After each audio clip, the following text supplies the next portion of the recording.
এটা হচ্ছে একটা অরেঞ্জ ফ্লেভারের কেক এবং এই কেকটি 2 ডিম দিয়ে বানানো, চুলাতে তৈরি করা। এত বেশি সফট এবং তুলতুলে আর এত বেশি ফুল ছিল, এই যে দেখেন, আপনারা তো দেখে বুঝতে পারছেন এটা কত বেশি ফুলেছিল মাশাআল্লাহ। এবং এই কেকের A to Z রেসিপি আজকে আপনাদের সাথে শেয়ার করব।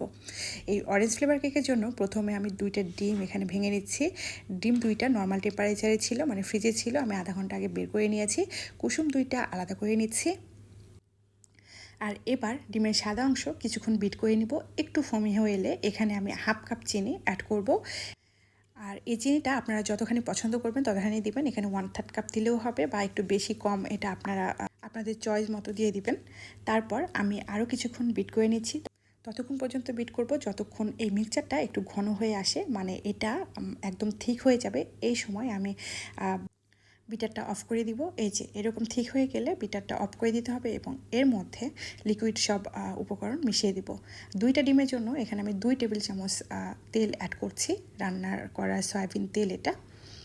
আর যে কুসুম আলাদা করে রেখেছিলাম সেই কুসুম 2টাও এটার মধ্যে দিয়ে দিচ্ছি। আর এবার স্বাদ মতো লবণ দিয়ে দিচ্ছি। আর দিয়ে দিচ্ছি অরেঞ্জ কেকের জন্য অরেঞ্জ ইমালশান, হাফ চামচের মতো দিলাম এখানে। আপনারা দেখতেই পেলেন সব কিছু আমি একদম সুন্দর মতো দেখানোর চেষ্টা করেছি। আর তারপর আরও কিছুক্ষণ বিট করে নিব। 20 থেকে 30 সেকেন্ডের মতো বিট করে নেওয়ার পরে আমি আগে থেকে অরেঞ্জ জুস বানিয়ে রেখেছিলাম, সেখান থেকে 3 চা চামচ অরেঞ্জ জুস এটার মধ্যে দিয়ে দিলাম। আর এখানে ফুড কালার অ্যাড করলাম খুবই সামান্য পরিমাণে, এটা অপশনাল, আপনারা দিতে চাইলে দিবেন, না চাইলেও কোনো সমস্যা নাই। যেহেতু অরেঞ্জ ফ্লেভার এই জন্য আমি অরেঞ্জের মতো একটা কালার আনার চেষ্টা করেছিলাম। তো এখন শুকনো উপকরণ জেলে নিব। 2টা ডিমের জন্য হাফ কাপ ময়দা দিতে হবে এখানে, হাফ কাপ ময়দাই যথেষ্ট, আর কম বা বেশি দেওয়ার প্রয়োজন নাই। তারপরে হাফ চা চামচের মতো বেকিং পাউডার দিলাম। আপনারা হয়তো খেয়াল করেছেন এখানে আমি কিন্তু কোনো বেকিং সোডা বা কর্নফ্লাওয়ার কিছু অ্যাড করিনি, জাস্ট বেকিং পাউডার আর ময়দাই অ্যাড করেছি। চেলে নিয়ে বিটারের কাটার সাহায্যে কিন্তু আমি এখানে মিক্স করে নিচ্ছি। এটা কিন্তু আলতো হাতে মিক্স করেছিলাম, ভিডিও ফাস্টের জন্য একটু বেশি ফাস্ট মনে হচ্ছে।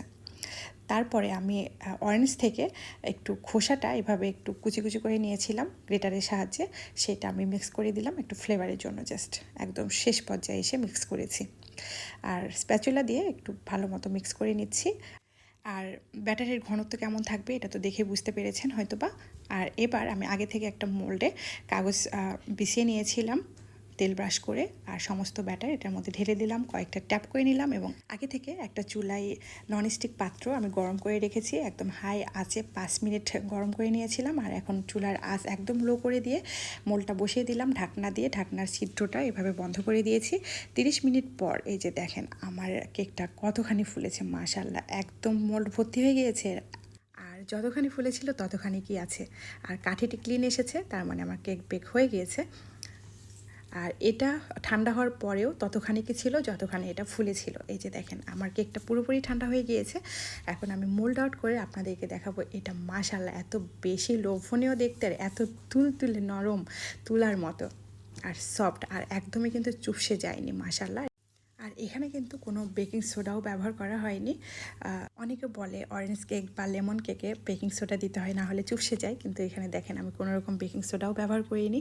তারপরেও মাশাআল্লাহ এটা একদমই চুপসে যায়নি আর অনেক বেশিই ফুলেছিল।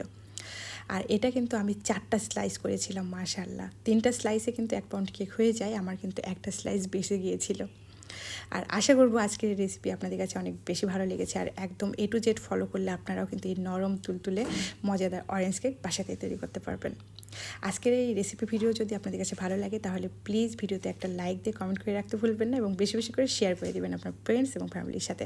ভিডিওটা যদি একটু বেশি ভালো লেগে থাকে তাহলে প্লিজ আমার পেজটাকে ফলো করে আমাকে সাপোর্ট করতে পারেন। আজকে এখানে বিদায় নিচ্ছি, আল্লাহ হাফেজ।